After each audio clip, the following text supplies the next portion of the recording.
Tes, suara saya terdengar? Terdengar? Sempat putus Zul, barusan ya?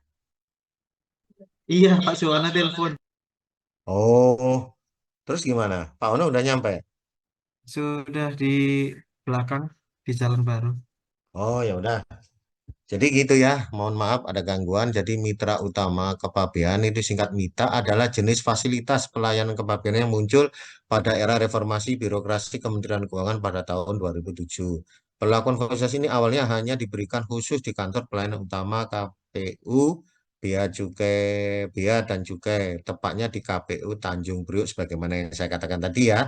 Fasilitas ini selanjutnya dibedakan menjadi dua, mita prioritas dan mita non prioritas. Jadi sekarang sudah ada di seluruh Indonesia yang tadinya hanya di Tanjung Priok. Jadi ada mita prioritas dan non prioritas. Prioritas itu paling ini ya, paling diutamakan istilahnya kan. Nah, selanjutnya pelayanan segera. Apa yang dimaksud pelayanan segera? Pelayanan segera adalah bentuk fasilitas pelayanan yang diberikan terhadap barang impor tertentu yang karena karakteristiknya memerlukan pelayanan segera untuk dikeluarkan dari kawasan pabean. Pelayanan segera atau lazim dikenal dengan fasilitas rush handling yang tadi itu ya, adalah jenis fasilitas pelayanan kepabeanan yang ditujukan terhadap barang impor tertentu yang karena karakteristiknya memerlukan pelayanan segera. Pengeluaran barang impor tersebut dari kawasan pabean dilakukan sebelum diajukan pemberitahuan pabean impor dengan menggunakan dokumen pelengkap pabean. Jadi eh, dia itu menggunakan ini ya, jaminan. Jadi sebelum urusan dokumennya baru udah bisa dikeluarkan dulu karena barangnya memerlukan proses pengeluaran dari kawasan gudang kepabeanan itu perlu cepat karena mungkin ya itu seperti yang saya katakan tadi ya, barangnya cepat rusak atau gimana ya. Kalau kelamaan kepanasan, kalau misalkan apalagi binatang hidup ya, nah, itu segera dikeluarkan dari kawasan pelabuhan kan gitu. Kategori barang yang diberikan fasilitas pelayanan segera apa? Nah ini organ tubuh manusia. Jadi kalau misalkan ada rumah sakit yang mengimpor jantung dari Singapura misalkan, ya yang mana jantung itu kan barang yang sensitif harus tetap fresh ya, agar bisa dicangkokkan di pasien yang ada di Indonesia. Nah ini yang harus mendapat fasilitas pelayanan segera ya organ tubuh manusia. Kemudian jenazah dan abu jenazah, ya ada orang Indonesia meninggal di luar negeri, dibawa ke Indonesia, ya ini harus mendapat eh, fasilitas pelayanan segera, ya kan? Barang yang merusak lingkungan, limbah itu juga harus segera itu. Terus binatang hidup, sebagaimana yang saya sampaikan tadi, tumbuhan hidup. Nah, surat kabar dan majalah, dokumen, surat, barang lain karena karakteristiknya memerlukan pelayanan segera apabila mendapat izin dari kepala kantor. Nah, itu. Nah, seperti itu ya. Jadi harus mendapatkan pelayanan segera, segera dikeluarkan dari pelabuhan dan segera sampai tujuan akhir gitu. Nah, ini prosedur layanan reselling barang impor dapat dilakukan dari kawasan pabean sebelum diajukan PEB ya. Barang impor dapat dikeluarkan kan dikeluarkan. Nah, ini padahal surat menyuratnya pemberitahuan impor barangnya belum selesai bisa dikeluarkan karena mendapat pelayanan reselling yang mana ya reselling itu dapat pelayanan segera, segera dikeluarkan. Tetap mengajukan permohonan, dilakukan pemeriksaan fisik, wajib menyerahkan PIB nanti kalau PIB-nya udah selesai tadi, barangnya sudah, yang penting barangnya sudah keluar dulu gitu kan.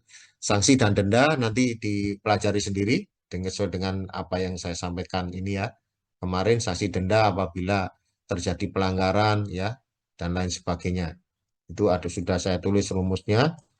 Kemudian ini food street leg adalah suatu bentuk perlakuan khusus berupa pemberian izin untuk mengeluarkan barang ya, nanti dibaca sendiri. Kemudian ini fasilitas lainnya di luar pembongkaran di luar dan penimbun di luar kawasan pabean, baca sendiri dan seterusnya seperti ini ya. Nah, baca sendiri saya kira hanya teori. Nah, untuk impor sementara, nah yang dimaksud impor sementara itu gini. Saya mengimpor alat berat dari Singapura, mengimpor sementara. Yang mana alat berat yang saya impor itu saya gunakan untuk membangun jalan, jembatan yang ada di Indonesia. Yang mana barang yang saya impor tadi dari Singapura tadi, alat berat tadi, berupa traktor misalkan, itu tidak boleh dijual di Indonesia. Nanti kalau sudah selesai penggunaannya, itu baru dikirim ulang, dikirim direekspor kembali, gitu ya. Nah ini kemas ya ini apa namanya itu yang dinamakan impor sementara. Itu intinya seperti itu. Jadi nggak boleh dijual di Indonesia. Saya kira gitu. Dan karena tadi sebagaimana yang saya sampaikan, karena ada beberapa tamu dosen dari Unsika, jadi untuk selanjutnya saya serahkan ke Nasrullah. Kebetulan Nasrullah kan mau membahas tentang tugas kalian ya, tugas kalian yang minggu kemarin. Tolong dibahas Nasrullah, didiskusikan jawabannya yang benar itu bagaimana. Sebelum dikasih jawaban yang benar, tolong dari masing-masing mahasiswa yang kira-kira yang mau berkenan mau mempresentasikan hasil jawaban dari tugasnya, silakan dipresentasikan, kemudian didiskusikan. Terakhir ya, kalau terjadi perbedaan, silakan Nasrullah untuk memberitahukan jawaban yang benar itu seperti ini loh, gitu. Nah, seperti itu ya. Saya kira perkuliahan pengantar dari saya terkait fasilitas kepabeanan ya kebanyakan teori seperti itu ya. Nanti tolong dikembangkan sendiri. Saya untuk selanjutnya saya serahkan ke Nasrullah, silakan dilanjut. Wassalamualaikum warahmatullahi wabarakatuh.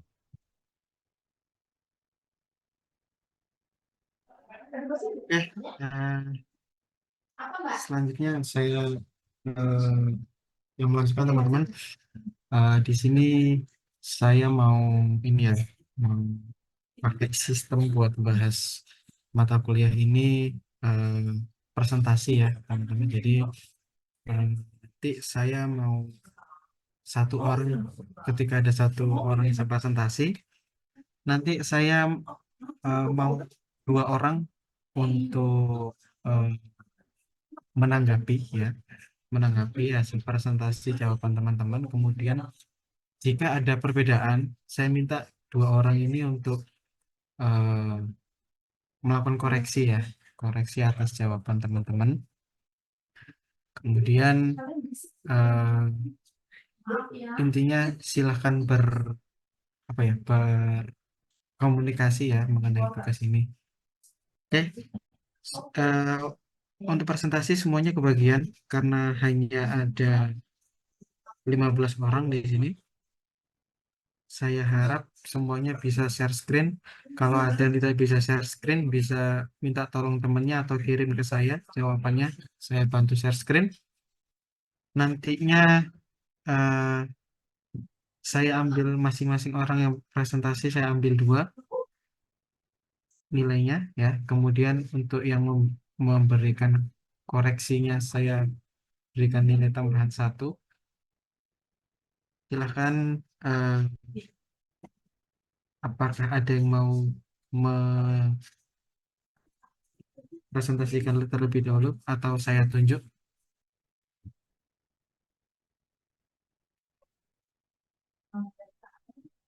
Oke, kalau tidak ada yang mau eh, duluan, karena di layar saya Mbak Desi paling depan, jadi silakan Mbak Desi buat presentasi. Kemudian untuk dua orang yang menanggapinya, silakan Mbak Juventina dan Mbak atau Mas Riko Okta. Kalau Mbak Desi yang jadi ininya nanti saya ceritakan suara ya. Silakan untuk mempresentasikannya Mbak Desi. Mas, izin share screen ya, Mas. Silakan. Oke, sebelumnya izin tanya dulu, apakah share screen-nya udah kelihatan, teman-teman?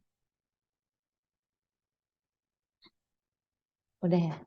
Oke. Oh, Oke, untuk soal nomor satu, di sini nih yang diketahui kan Bapak, ada soalnya nggak tertulis, sorry. Di sini, oh ya, nggak ada namanya juga sih. Melakukan impor oven toaster dengan harganya itu $105, kemudian ada tarif biaya masuknya itu 7,5%, dan kemudian ada ongkosnya itu $30, kemudian ada asuransinya 5% dari cost and freight alias uh, harga oven sama ongkosnya gitu. Jadi di sini 0,5% dari cost and freight itu 0,675. Kemudian kurs yang berlaku pada saat itu untuk $1 itu 14.300 rupiah, dan ditanyanya itu yang pertama ada nilai pabean, kedua ada bea masuk, ketiga ada PDRI, kemudian total pungutan atas impor. Untuk nilai pabean itu rumusnya kan CIF ya, harga barang ditambah biaya asuransi atau insurance, terus ditambah freight atau biaya pengiriman, baru dikalikan kurs. Nah, di sini jawaban saya untuk harga barang itu 105 ditambah biaya asuransinya itu $0,675 ditambah sama ongkosnya itu $30. Baru dikaliin 14.300. Jadinya $135,675 dikali 14.300 itu 1.941.153. Izin tanya Mas, ini langsung dikoreksi sama teman-teman atau langsung semuanya? Boleh langsung dikoreksi per soal aja mungkin ya biar enak ya. Nanti Oh, selesai oke. baru ini. Silakan ada yang saya tunjuk atau mungkin dari teman-teman yang lain boleh. Dua orang yang saya tunjuk wajib berkomentar. Baik, Silakan. izin Mas. Ya, Kalau saya sih ada sedikit perbedaan ya, kayak beda 2000 doang sih sebenarnya sih. Soalnya kalau saya itu tadi, kan kalau si di sini kan caranya kayak dolar, maksudnya masih dalam bentuk dolar ditambahnya, baru dikali kurs. Kalau saya itu sebelumnya sudah saya kalikan kursnya dulu Mas. Jadi dari awal ongkos kirim, terus biaya asuransi sama biaya pengiriman, itu tuh udah saya kali kurs. Jadi pas nyari nilai pabeannya itu tinggal tambahin, pas di nilai pabeannya itu saya nambahinnya dalam bentuk rupiah Mas. Itu oh gitu. jadi, Oke. jadi nggak dikali kurs. Nah, makanya di situ hasilnya saya ada sedikit perbedaan, beda 2.153. Jadi saya itu 1.938 Mas. Oke. Kalau tadi eh, siapa satu lagi tadi ya yang saya tunjuk ya? Saya, Mas. Oh iya, kalau Mbak Kalau silakan. saya jawabannya sama persis sih, Mas. Oke. Sama semua. Oke, saya juga tadi pagi-pagi pas sampai ya, eh, komunikasi sedikit sama Mbak Desi sama Desti. Eh, jadi saya apa namanya hitungnya kurs dulu, baru eh, ininya saya sama jawabannya tadi ya sama kayak Mbak Desi, Mas Riko mungkin bisa eh, dirubah ya Mas, Oh, dibetulkan ya. baik Hmm, Mas, siap Mas. Oke, Makasih Mas. sama-sama. Teman-teman lain ada yang mau komentar dulu? Kalau tidak ada, silakan dilanjut Mbak Desi. Oke, terima kasih.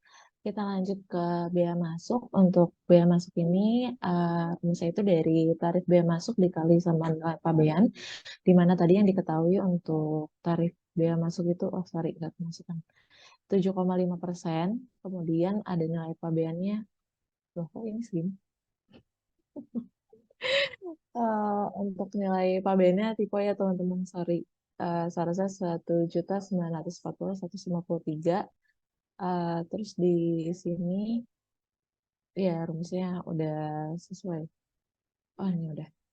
Rumusnya udah sesuai. Terus dilakukan pembulatan ke atas karena di PowerPoint kemarin itu untuk bea masuk dilakukan pembulatan ke atas gitu. Jadi untuk bea masuknya 146.000. Oke, aku izin ganti. Oke, mungkin untuk bea masuk dari aku kayak gitu, dari Riko sama Juven, ada yang mau nambahin atau dari teman-teman lain?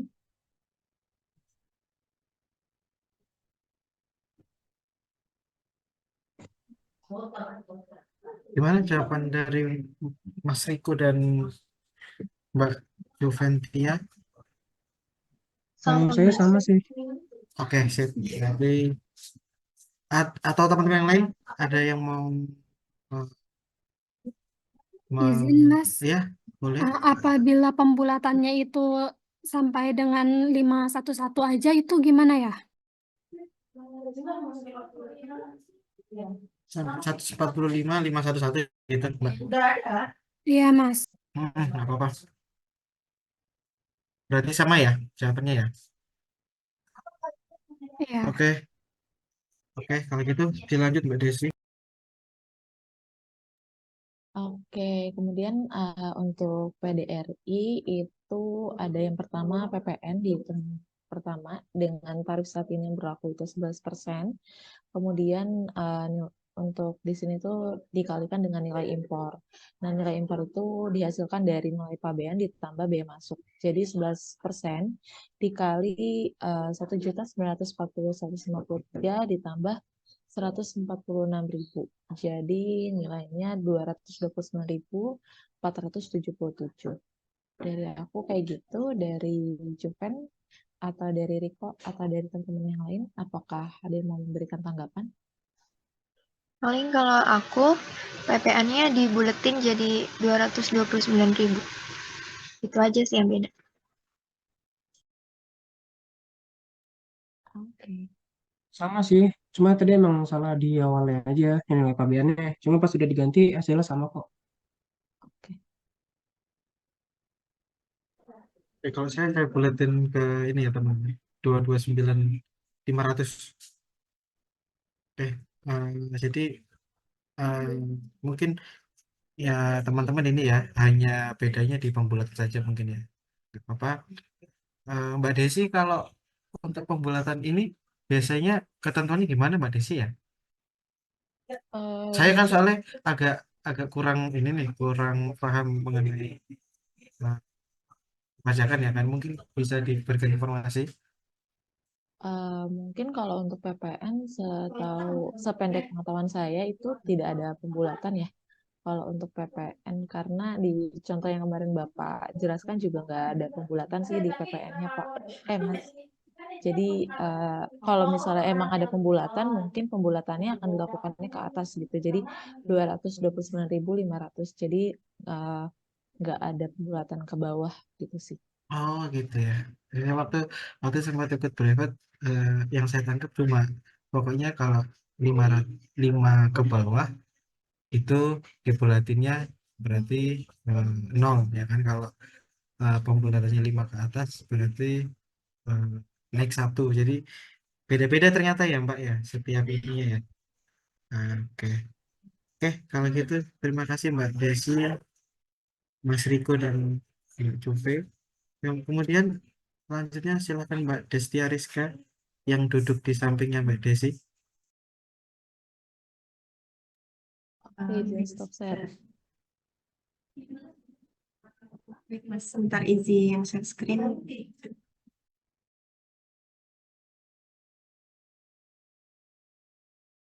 Kemudian untuk yang menanggapinya silahkan Mbak Sabila dan Mbak Putri Permatasari.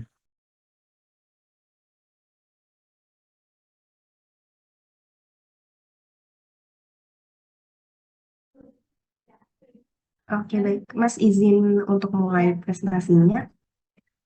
Sebenarnya sudah terdengar dengan jelas atau? Oke, jelas Mbak. Oke, baik. Jadi selanjutnya itu untuk yang PDRI sampai di tarif PPh dua-duanya. Sebetulnya Mas sebelumnya mohon izin. Karena dari soal itu saya agak kurang jelas juga untuk dia tuh ada pengenalan api atau enggak, tapi secara soal dia kan nggak dicantumkan kalau dia nggak ada, kalau dia tidak punya api. Jadi saya di sini bikin ada 3 gitu Mas. Untuk yang PPh-nya itu yang pertama menyesuaikan dengan barangnya. Jadi di sini kan untuk barangnya ada impor oven ya Mas. Nah setelah saya cari untuk impor oven itu dia tarifnya 10% Mas. Jadi di sini untuk rumusnya tarif impor oven toaster itu ada 10% dikali dengan nilai impornya yaitu nilai pabean ditambah biaya masuk sebesar 2.086.152. Satu lagi kan hasilnya 208.615. Kemudian untuk yang pakai yang tidak ada API itu hasilnya 156.461. Kemudian untuk yang semisal ilustrasinya ada API dia ada hasilnya 52.153. Seperti itu Mas. Mungkin monggo Oke. dikoreksi terlebih Oh dahulu. iya, saya apa lupa menghentikan waktu ngasih tugas ya. Saya juga lupa ngasih tahu ke Pak. Jadi eh, silakan teman-teman nanti pada saat menjelaskan ketika ada yang rancu ya seperti ini, ada api atau tidaknya, silakan diberikan asumsi masing-masing ya. Apakah eh, ada apinya atau tidak seperti itu ya. Untuk Mbak Desti eh, bagus malah ya kalau bikin tiga-tiganya ya nggak apa-apa. Mungkin dari Mbak Sabila atau siapa tadi ya satu lagi ya buat menanggapinya. Izin menanggapi, Mas. Untuk UTPH pasal 22-nya, saya hanya membuat dua untuk asumsi tidak memiliki api dan asumsi memiliki api itu aja. Jadi saya nggak pakai yang PPH tarif 10%. Oh, tapi untuk hasilnya sama Mbak. Hasilnya sama, Mas. Oke, sip. Kalau gitu. Kalau saya buat jawabannya hanya ini ya teman-teman. Eh, memiliki api, saya asumsikannya memiliki api. Kalau Mbak, aduh siapa? Mbak Putri ya, Mbak Putri Lestari.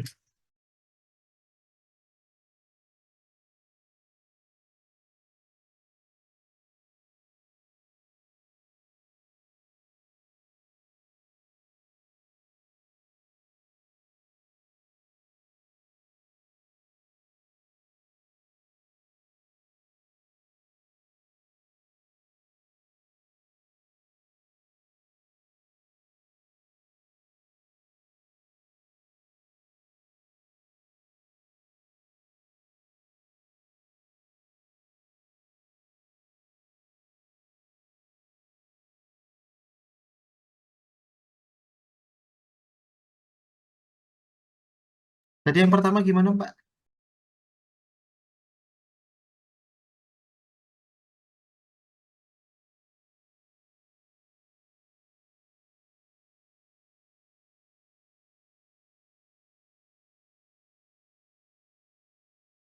Oh, itu berarti Mbak Putri nggak masukkan yang ini ya, yang apa? Breaknya ya, ongkos angkutnya harus. Oh sudah, boleh, boleh, boleh.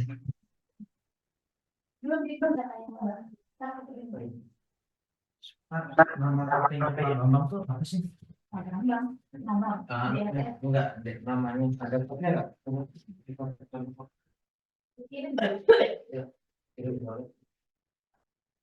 Ini aku salah dari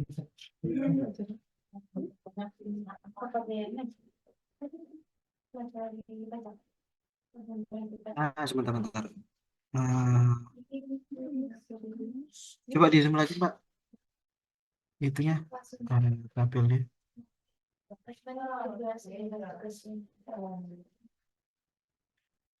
Jasa angkutnya $30 kan ya Mbak?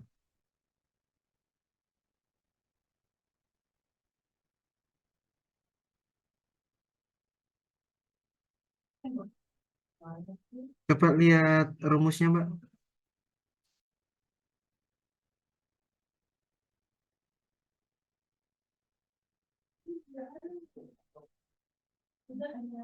Hmm, sebenarnya sih apa ya? Kalau eh, saya jumlah ya antara cost dan freight-nya terus saya kali 0,5%, hasilnya $0,68.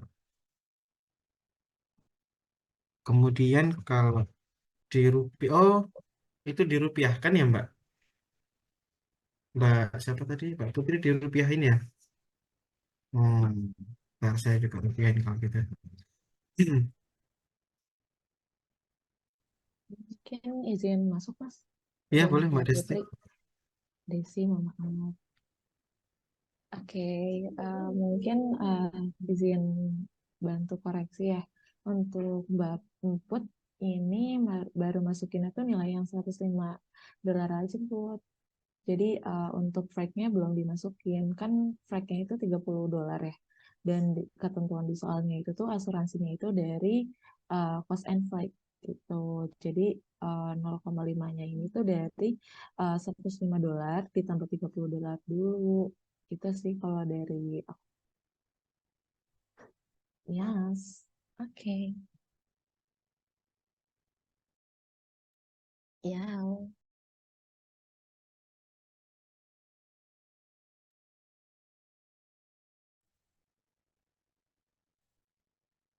Oke,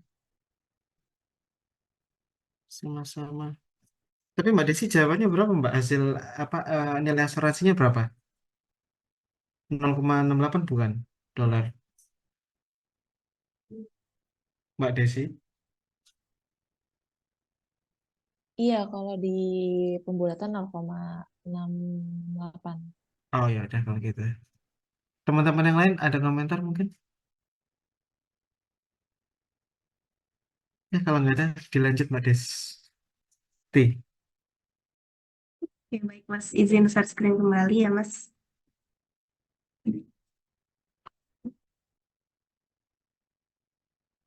Oke, baik, dilanjut. Untuk selanjutnya ada total pungutan atas impor. Jadi untuk total BI itu ada biaya masuk ditambah dengan PPN, ditambah dengan PPNBM, ditambah dengan PPH. Langsung di sini totalnya ada 584,92 untuk yang tarif 10%. Kemudian untuk yang tidak menggunakan API ada 531,938 gitu. Kemudian untuk yang menggunakan API ada 427,630.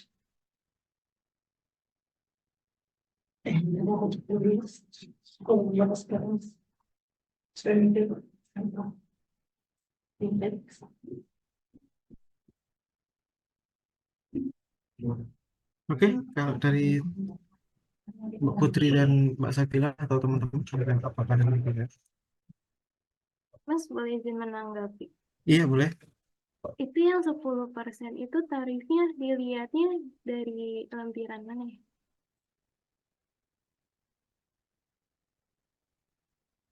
Yang PPH. Mbak Desti.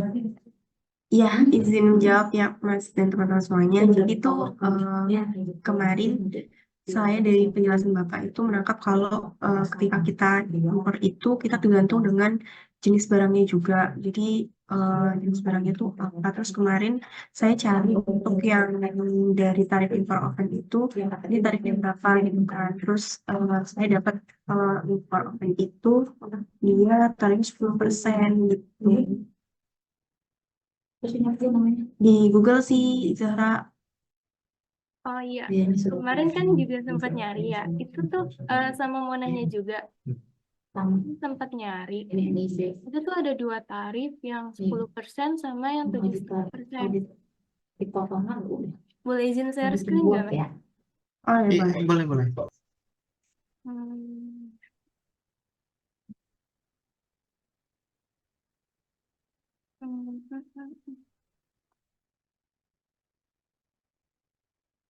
Udah terlihat kan ya? Oke, sudah. Iya, kan aku dapat dari sini ya. Terus kan disuruh ke lampiran. Terus di sini tuh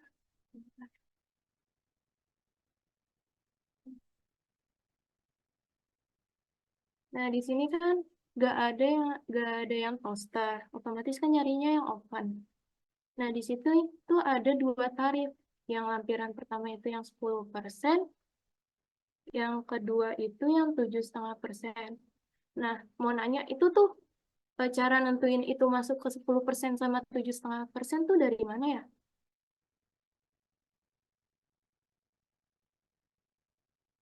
Nah, itu aja.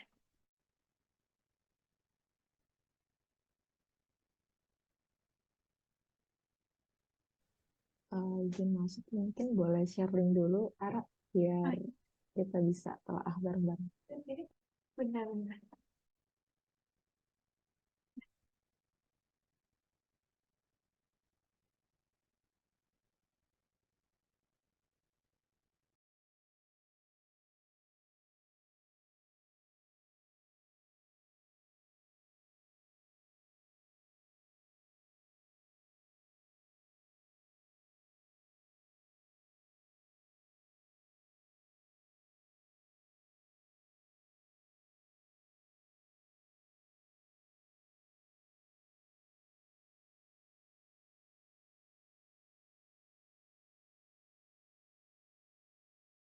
Share linknya ke grup yang ada bapaknya, Mbak, biar saya juga bisa buka.